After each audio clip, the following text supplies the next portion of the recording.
রাজধানীর পল্লবীর চাঞ্চল্যকর রামিসা ইস্যুতে প্রধান আসামি সোহেল রানা আদালতে বারবার ডলার নামের এক ব্যক্তির কথা বলার পর জন্ম নিয়েছে নতুন আলোচনা। সোহেলের মুখে উঠে আসা নামটির খোঁজ করতে গিয়ে জানা যায় পল্লবী এলাকাতেই বাড়ি এই ডলারের। যে ভাড়া বাসায় শিশু রামিসার ওপর নির্যাতন চালিয়ে হত্যার অভিযোগ উঠেছে সেই বাড়ি থেকে কয়েকটি বাড়ি পরেই তার বসবাস। স্থানীয়রা জানান ডলার মাদকাসক্ত এবং পেশায় অটোরিকশা চালক। একই এলাকায় রিকশার গ্যারেজ মেকানিক হিসেবে কাজ করতেন আসামি সোহেল রানা। সে সূত্রেই তাদের মধ্যে পূর্ব পরিচয় ছিল।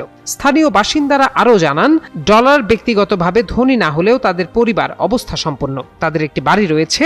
নেশার খরচ জোগাতেই তিনি অটোরিকশা চালান। 5 ভাই ও 2 বোনের মধ্যে এই ডলার সবার ছোট। ডলারের বড় ভাই সেলিম রায়হান গণমাধ্যমকে জানিয়েছেন প্রায় 19 বছর ধরে পরিবারের সঙ্গে ডলারের কোনো সম্পর্ক নেই। রামিসা হত্যাকাণ্ডে ডলারের সম্পৃক্ততা প্রমাণিত হলে তারও সর্বোচ্চ শাস্তি হওয়া উচিত বলে মন্তব্য করেন তিনি।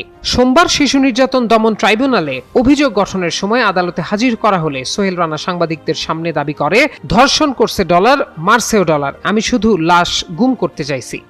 এক পর্যায়ে সে আরো দাবি করে মেয়েটাকে এনে দিতে পারলে ডলার আমাকে 2 লাখ টাকা দেওয়ার কথা বলছিল। তবে মামলার তদন্ত কর্মকর্তা পল্লবী থানার উপপরিদর্শক ওহিদুজ্জামান ভূঁইয়া বলেন, তদন্ত চলাকালে ডলার নামের একজনের বিষয়ে তথ্য পাওয়া গেলেও তার বিরুদ্ধে কোনো প্রমাণ মেলেনি। ডিজিটাল তদন্তেও ঘটনাস্থলে তার উপস্থিতির তথ্য পাওয়া যায়নি, ফলে অভিযোগপত্রে তার নাম অন্তর্ভুক্ত করা হয়নি। প্রথমে কিছুই না বললেও আদালতে এসে হঠাৎ এই দাবি তোলাকে তদন্ত সংশ্লিষ্টরা বিচার প্রক্রিয়া ভিন্ন খাতে নেয়ার চেষ্টা হিসেবে দেখছেন।